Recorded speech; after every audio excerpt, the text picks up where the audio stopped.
Olá, seja mais uma vez bem-vindo aqui ao canal Bereano Básico, onde nós estamos dando continuidade ao nosso estudo mais panorâmico, não tão aprofundado, sobre o dispensacionalismo pré-milenista e pré-tribulacionista.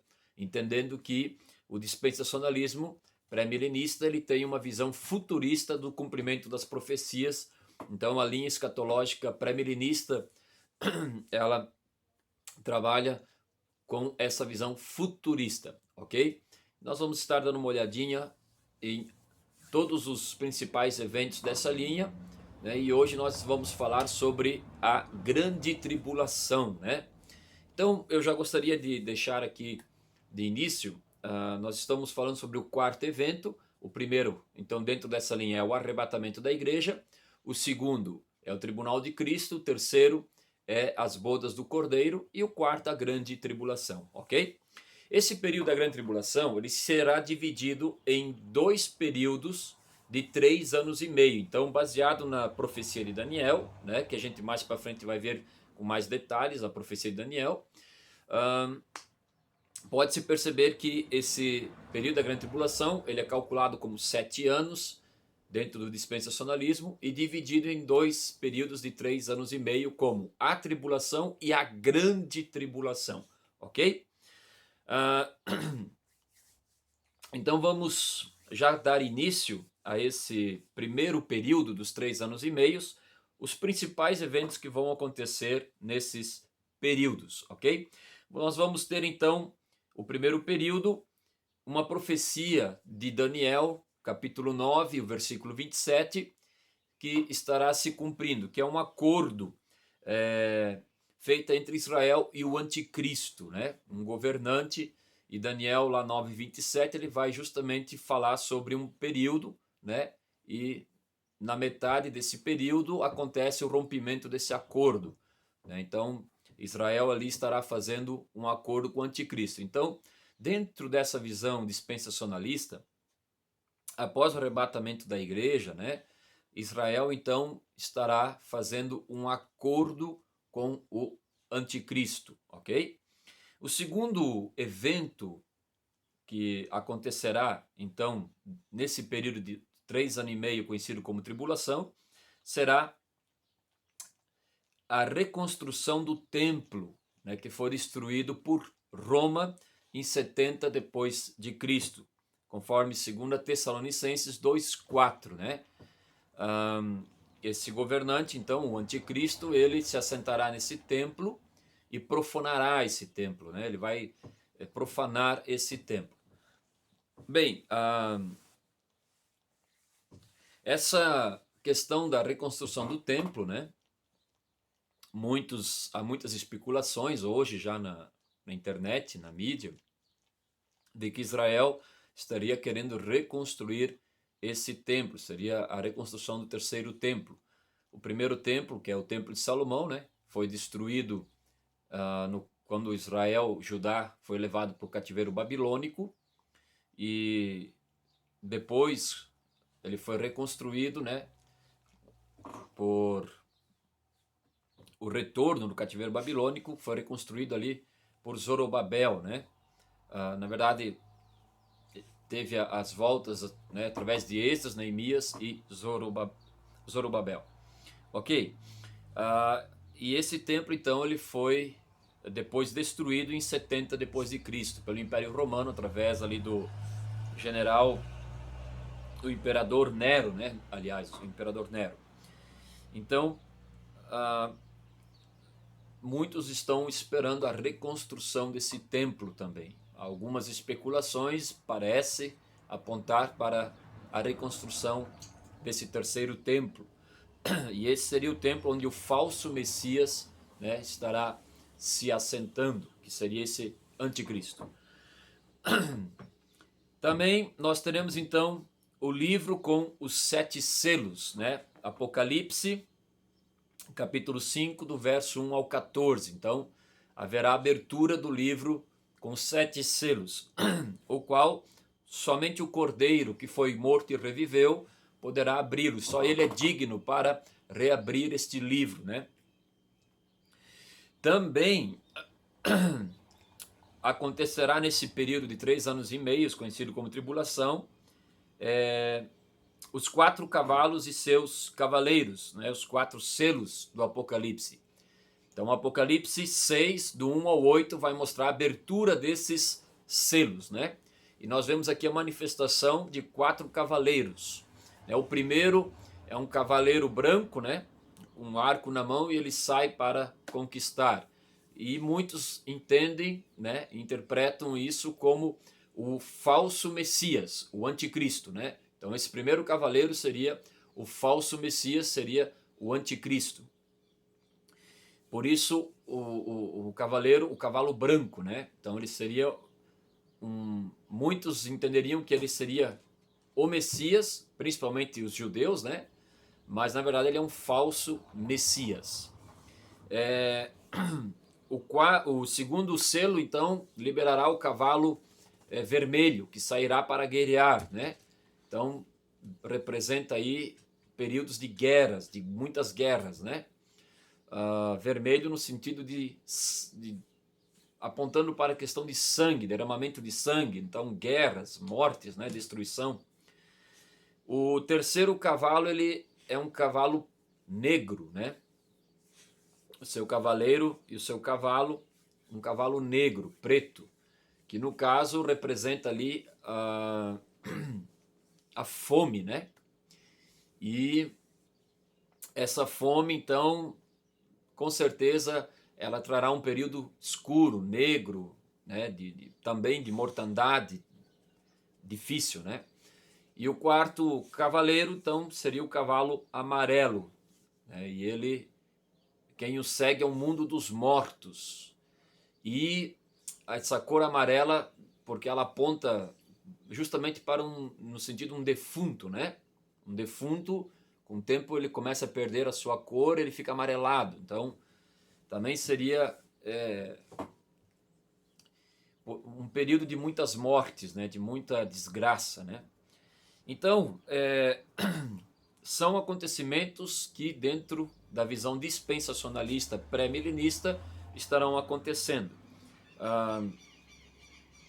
Um detalhe que eu quero deixar aqui, nós temos que tomar cuidado, porque o livro do Apocalipse, ele é um livro muito carregado de simbologias, de signos, né? De números, de significados. Então nós temos que tomar alguns cuidados, porque nós não podemos interpretar tudo literalmente, né? Então é um livro maravilhoso, é um livro da revelação, né? Então, para os cristãos, o livro do Apocalipse é um livro de esperança, é um livro de vitória, né? Apesar de muitos verem o Apocalipse como uma desgraça só. Não, não é. Ele é um livro que mostra o fim de todas as coisas, né? Ele mostra o final de todas as coisas. Então, para o cristão, ele é um livro maravilhoso, ok? Também, nesse período, haverá o martírio, os mártires de Deus, né? Que seria o quinto selo, Apocalipse 6, do 9 ao 11, né? Então, alguns interpretam isso como a morte de muitos cristãos, né? Que, no caso, após o arrebatamento, muitos ainda vão crer, muitos vão ficar nessa terra, e eles então passarão por essa perseguição terrível, implacável, né? E eles serão então martirizados.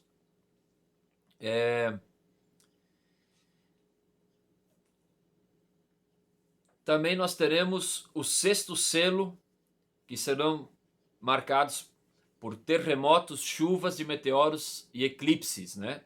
Apocalipse 6, do 12 ao 17. Então também aqui é um ponto importante, queridos. Hoje as pessoas, qualquer evento isolado, qualquer fenômeno isolado da natureza, meu Deus, é o Apocalipse. Não, calma. Calma. O Apocalipse, ele tem eventos que dentro dessa linha dispensacionalista são interpretados em sua ordem, e eles são eventos globais, né?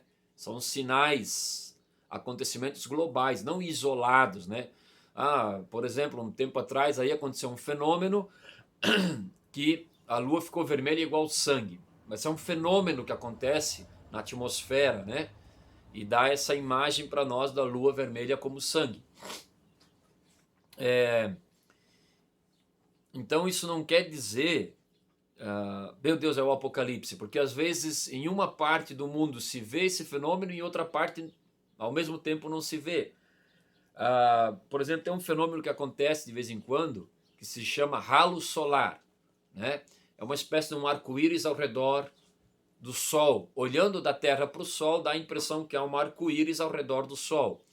E muitas pessoas já atribuem isso ao Apocalipse, a um cumprimento, eles já estão lá procurando alguma profecia que se encaixe naquele fenômeno. Não podemos fazer isso. Um halo solar é um fenômeno natural que acontece de forma isolada, né? Às vezes aqui onde eu moro pode se estar vendo, lá onde você mora não se vê, né? Então são são pequenos cristais de gelos que se formam na atmosfera, e quando a luz solar bate neles, eles refletem a cor do arco-íris. É o que acontece. Então eu estou citando esses exemplos porque nós podemos atribuir como sinais que apontam para o fim, sinais que têm proporção global. Por exemplo, a pandemia. Sim, a pandemia podemos dizer que ela tem uma proporção global, então ela se torna um grande sinal de que nós estamos nos aproximando do fim, né? Então, nesse sentido, ele se encaixa em que momento? No que Jesus disse, os últimos dias, né? Haveriam fomes, pestes, terremotos, guerras, rumores de guerras, né? Então nós percebemos isso como um grande sinal também, mas não literalmente, né? Uma questão assim explicitamente se cumprindo conforme o Apocalipse. Então precisa tomar esse cuidado, ok? Mas haverá sim nesse período terremotos, chuvas de meteoros, eclipses, né? Desastres naturais, haverá sim manifestações da natureza também. O sétimo selo e as 7 trombetas, né? Então esse já é um novo período, né? O sétimo selo, ele agora abre espaço para 7 trombetas, que vão ser mais intensas ainda, né? Apocalipse 8, 9 e Apocalipse 11, do 15 ao 19. Então você vai ver se cumprindo ali. Essas 7 trombetas, elas também são eventos que vão acontecer, né? E cada vez mais intensos durante esse período. As 2 testemunhas, né, entregarão suas profecias. Apocalipse 11, do 1 ao 12. Então, essas 2 testemunhas também trazem um pouquinho de polêmica, né? Elas trazem um pouquinho de dificuldade porque, veja, é escatologia, né? Então, alguns tentam ali adivinhar quem são essas testemunhas e, de fato, é um ponto bem delicado. Alguns se baseando numa revelação que a Zacarias teve no capítulo 4 das 2 oliveiras diante de Deus, né? Já entendem que essas são as 2 testemunhas, né, de Apocalipse 11, e dentro do dispensacionalismo, essa profecia sobre as 2 testemunhas, ela é literal. Então acredita-se que são 2 homens e que eles estarão a serviço de Cristo, né, testemunhando a respeito de Cristo para levar Israel a uma conversão a Cristo, né?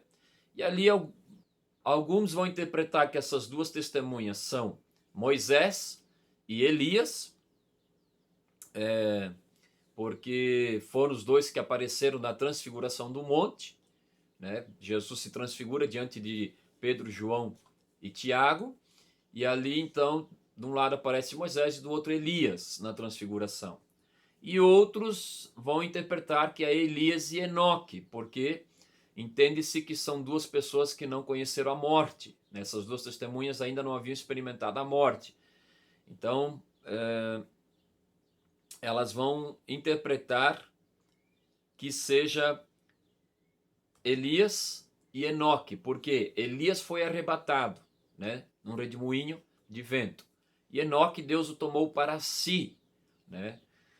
Moisés, ele morreu, mas o corpo dele foi disputado entre Satanás e o arcanjo Miguel, Então, entende-se que Deus também tomou o corpo de Moisés para si. Então, essas duas testemunhas, elas vão estar pregando o evangelho nesse período, né? Elas serão mortas e elas então ressuscitarão e então subirão ao céu. E elas terão poder, né? Grande poder para fazer parar de chover, se elas quiserem, para sairá fogo da sua boca, né? Contra aqueles que as enfrentarem.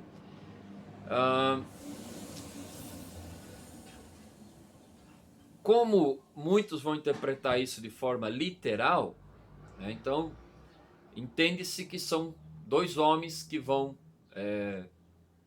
estar na terra testemunhando e profetizando a palavra de Deus, e quando vier, né,